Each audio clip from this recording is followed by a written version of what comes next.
Mamin kan oba pa ye asofo no ye yare o. Asofo yare. Asofo dodo no ebi o low sperm count. Ye didi enye ye nantem ye na stress ye levels no.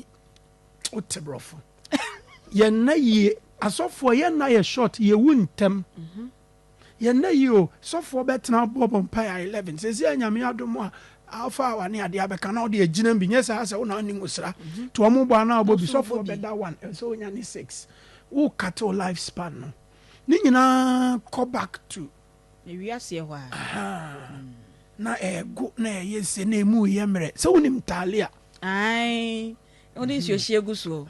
ye nyam fan so hie hu so a ogina ho sa Steve. but ye nya frɛ na ho ye hia No say onya hwe. talia no Talia to oba pa ya gina ho no sa asofo nye check up ne mame asofo nya check up. Asofo mon koye check up bunya be ma ne se bugina so sa Talia ne ye frɛfrɛ nwom na nam ho ye hia. afi Na ese de di so hie gu so na adwo enya na me ka omu awunya be ma sofo na e ka. Mon ko check up.